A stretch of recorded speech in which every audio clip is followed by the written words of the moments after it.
Jelang peringatan kemerdekaan Republik Indonesia ke-74, penjualan pernak-pernik bernuansa merah putih mengalami peningkatan, seperti yang dialami oleh Dery, pedagang musiman asal Bandung.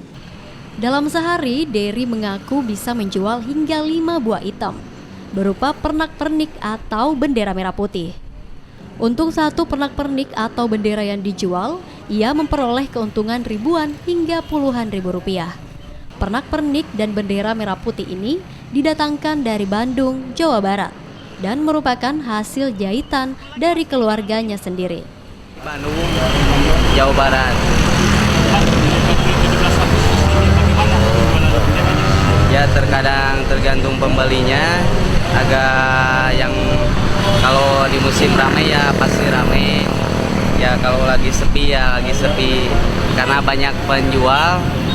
Dari sini sampai pojok situ belakang, lumayan kalau dibandingin lah buat makan, buat itunya lah lumayan dikit-dikitnya. Pernak-pernik yang laris dibeli yakni umbul-umbul dan bandir yang biasa digunakan di kantor pemerintahan maupun swasta.